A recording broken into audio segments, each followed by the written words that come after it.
The very first thing I would tell you that I find a lot of producers doing, I did this very early on in my career. This is what not to do. Do not...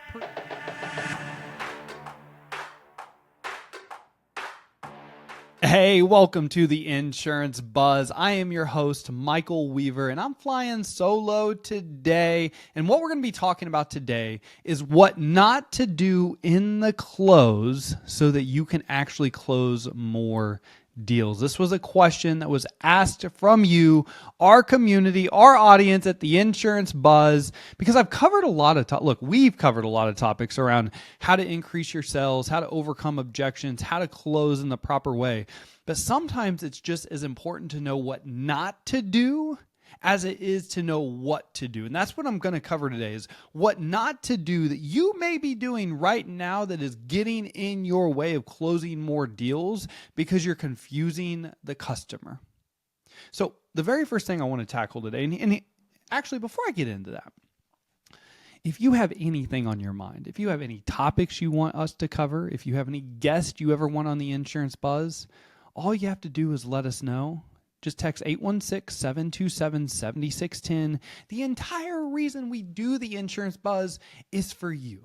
It is to deliver as much free value as we can to you to help you be better at what you do every single day, to give you more confidence, to give you the skills, to give you the abilities, so that you make more money, you make the money you deserve, and more importantly, you feel confident about what you do every day. You're fulfilled in what you do, because when you're confident, you're having fun. And when you're having fun, well, money follows fun, baby. That's why we do what we do on the Buzz. So if you ever have a topic you want covered, you ever have a guest that you want to come on, you want to hear from, just shoot us a text. Let us know. We're here for you. We'll make it happen. All right, so let's get into this. What not to do in the close so that you can close more deals.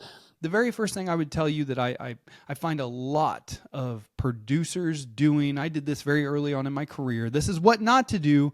Do not present multiple options with multiple prices. It is one option, one plan, one price. When you present multiple options with multiple prices, what does this do? It confuses the buyer. And when a buyer is confused, they never buy.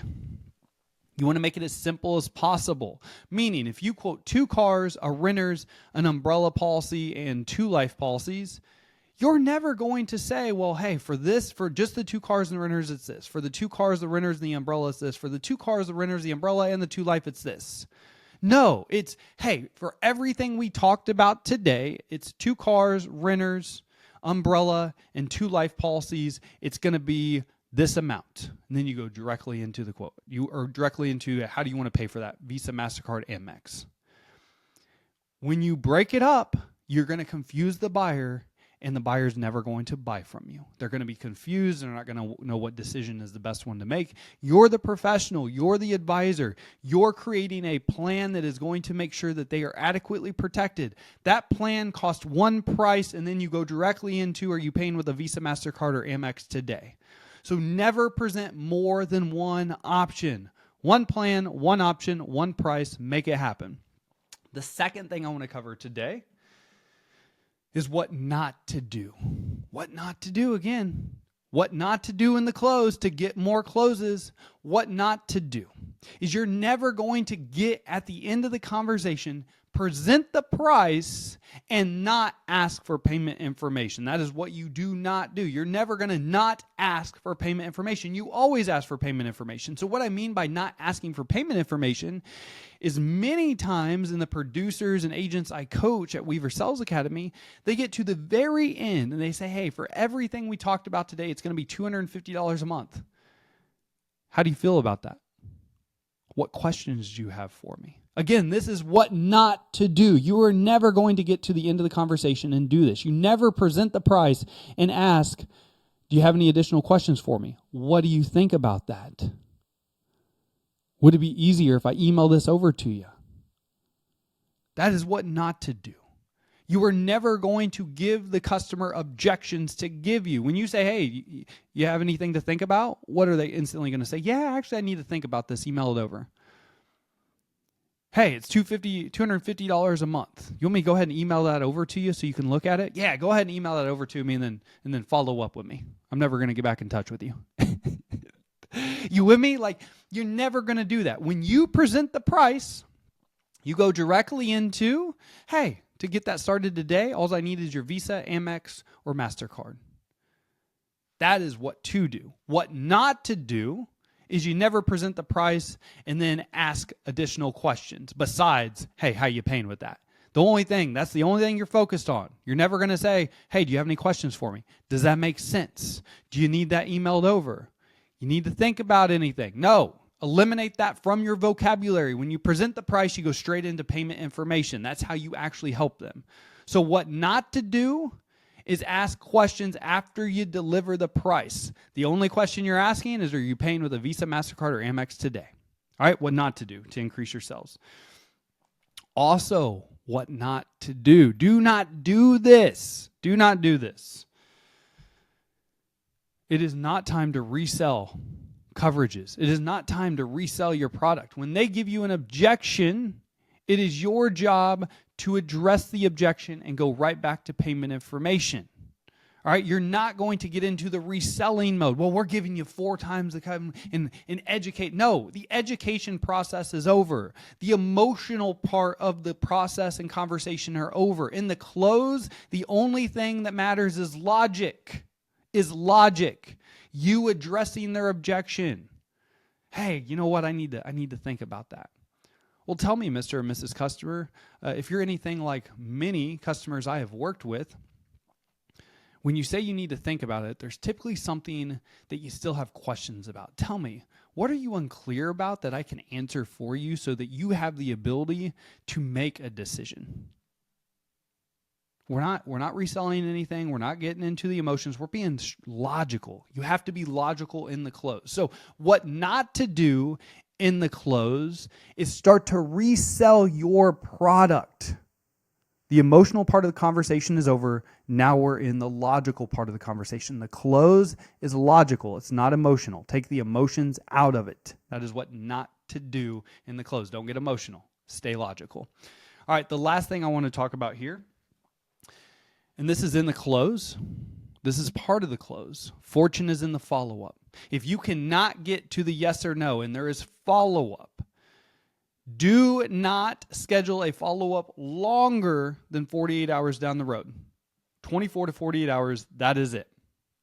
Do not, I repeat, schedule a follow-up call for longer than 2 days down the road. Meaning, if you're talking to them on a Tuesday, the follow-up is Wednesday or Thursday. If you're talking to them on a Wednesday, the follow-up is Thursday or Friday. If you're talking to them on a Thursday, the follow-up is Friday. If you're talking to them on a Friday, the follow-up is Monday or Tuesday unless you work weekends, and then it's going to be on Saturday. Get the follow-up scheduled as quickly as possible. Do not schedule a follow-up for 2 weeks, 3 weeks, 4 weeks, 5 weeks down the road. You know what happens in that situation? I don't even need to tell you. They never even answer the phone. They don't remember who you are. They're going to ghost you. Let's be real here. After 48 hours, the customer doesn't recall what you even talked about. They may not even remember talking to you. You have to get the call scheduled within 24 to 48 hours. That is the golden rule. So do not schedule a follow-up call more than 48 hours after the initial conversation and proposal and asking for the sell. That'll automatically increase the opportunity that you have to convert that quote and follow up into a sell. So that is what I wanted to cover on today's call. I want it to be short, sweet, to the point. So again, these are what not to do in the close to increase more sales. So again, do not quote multiple options. One plan, one option, one price. Multiple products, all positioned at one price. This makes it easy, makes it clear, makes it simple for the customer to make a decision.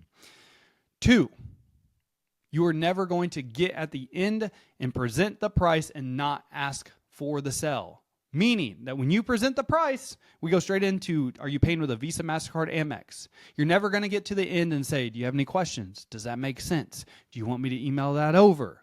No, that is giving the customer options to give you objections. Make it simple on you, make it simple on them. For everything we talked about today, it's $250. You want to put that on a Visa, MasterCard, or Amex today.